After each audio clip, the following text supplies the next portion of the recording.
Hi అండి. Welcome to my channel. ఇవాల్టి వీడియోలో ఆకుకూరల్లో ఐరన్ ఎక్కువగా ఉండే గోంగూరతో టేస్టీగా పల్లెటూరి స్టైల్లో పుల్లగూర ఎలా చేసుకోవాలనేది చూపిస్తానండి. వేడి వేడి అన్నంలోకి ఇలా పుల్లగూర వేసుకొని తిన్నామంటే సూపర్గా ఉంటుందన్నమాట.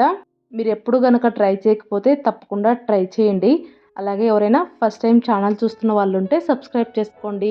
ముందుగా పుల్లగూర చేసుకోవడం కోసం ఇక్కడ నేను ఒక 2 కట్టల గోంగూరనైతే శుభ్రంగా ఒలుచుకున్నానండి. ఈ పుల్లగూరకి గోంగూరని కొద్దిగా లేతగా ఉండేది తీసుకోండి, బావుంటదనమాట. గోంగూరని ఇలా ఒలుచుకున్న తర్వాత శుభ్రంగా 1కి 2 సార్లు కడిగేసి ఒక గిన్నెలోకి పెట్టుకోండి. ఇప్పుడు అందులోనే ఒక 10 దాకా పచ్చిమిరపకాయలని ఇలా సన్నగా కట్ చేసుకొని వేసుకోవాలండి. ఈ పుల్లగూర చేసుకునేటప్పుడు పచ్చిమిరపకాయలైతే కొద్దిగా కారం తక్కువగా ఉండేటి తీసుకోండి, టేస్ట్ బాగుంటుందన్నమాట. అలాగే ఒక 2 మీడియం సైజ్ టమాటాలని ఇలా ముక్కలుగా కట్ చేసుకొని వేసుకోండి.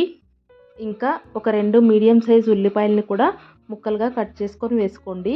ఇప్పుడు ఇందులో ఒక అర గ్లాస్ దాకా నీళ్లు వేసుకోండి. నీళ్ళైతే మరీ ఎక్కువగా వేసుకోవాల్సిన అవసరం లేదండి. ఆకులో కూడా నీళ్ళు ఊరుతాయి కాబట్టి ఒక అర గ్లాస్ వేసుకుంటే సరిపోతుంది. ఇప్పుడు స్టవ్ పైన పెట్టేసుకొని హై ఫ్లేమ్లో మూత పెట్టేసి ఒక 2 నిమిషాల పాటు ఉడకనివ్వండి. 2 నిమిషాల తర్వాత మూత తీసి గరిటెతో ఒకసారి మొత్తాన్ని పైకి కిందికి కలుపుకోండి. సో అన్నీ చక్కగా ఉడుకుతాయి అన్నమాట. ఇలాగే హై ఫ్లేమ్లో ఒక 10 నుంచి 15 నిమిషాల పాటు ఉడికించుకున్నారంటే గోంగూర ఇంకా టమాటాలన్నీ కూడా బాగా మెత్తబడిపోతాయి అన్నమాట. ఇప్పుడు ఒకసారి గరిటె తీసుకొని గోంగూర ఉడికిందో లేదో చెక్ చేసుకోండి. గోంగూరను తీసుకొని చేత్తో నలిపామంటే అది మెత్తగా నలిగిపోవాలన్నమాట. అలా నలిగిందంటే పర్ఫెక్ట్గా ఉడికిపోయినట్లు. ఇప్పుడు అందులో ఒక స్పూన్ ఉప్పు, అలాగే ఒక స్పూన్ పసుపు వేసుకొని మళ్ళీ ఒకసారి కలిపేసుకొని ఇంకొక 5 నిమిషాల పాటు ఉడికించుకోండి. 5 నిమిషాల తర్వాత స్టవ్ ఆఫ్ చేసి కిందికి దించుకోండి. తర్వాత కొద్దిసేపు చల్లారనివ్వాలి. అవి కొద్దిగా చల్లారి గోరువెచ్చగా ఉన్నప్పుడే అందులో ఉండే ఎక్స్ట్రా వాటర్ని సపరేట్గా ఒక గిన్నెలోకి ఉంచుకోండి. తర్వాత పప్పు గుత్తితో మెత్తగా మెదిపేసుకోవాలండి. ఒకవేళ మీరు తీసుకునే పచ్చిమిరపకాయలు కారం ఉంటాయో లేదో అని తెలియని వాళ్ళైతే గనక ఈ టైంలో కొన్ని పచ్చిమిరపకాయలు పక్కన తీసి పెట్టుకోండి. తర్వాత లాస్ట్‌లో ఒకవేళ కారం తక్కువైతే వేసుకొని కలిపేసుకోవచ్చు. లేదంటే గనక కరెక్ట్‌గా సరిపోయిందంటే వాటినైతే తీసేయొచ్చండి. సో కొద్దిగా పక్కకు తీసుకొని మెత్తగా పప్పు గుత్తితో మెదిపేసుకోండి. ఇలా మొత్తం మెదిపేసుకున్న తర్వాత సపరేట్‌గా ఉంచిపెట్టుకున్న నీళ్ళను కూడా వేసుకొని మళ్ళీ ఒకసారి పప్పు గుత్తితో కలిపేసుకోండి.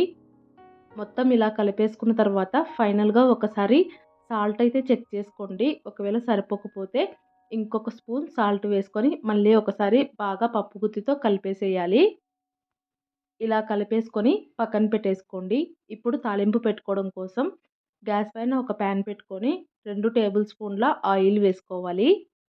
ఈ కర్రీలోకి కొద్దిగా ఆయిల్ ఎక్కువగా పడితేనే టేస్టీగా ఉంటుందండి. ఆయిల్ హీట్ ఎక్కిన తర్వాత ఆవాలు, జీలకర్ర, మినపప్పు, అలాగే శనగపప్పు వేసుకొని వీటన్నింటిని లైట్‌గా చిటపటలాడనివ్వండి.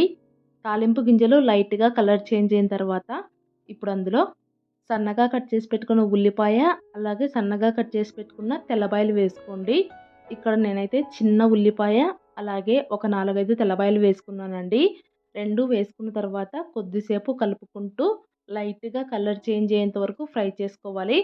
తర్వాత ఒక 2 ఎండుమిరపకాయలని తుంచుకొని వేసుకొని వాటిని కూడా కొద్దిసేపు ఫ్రై చేసుకోండి.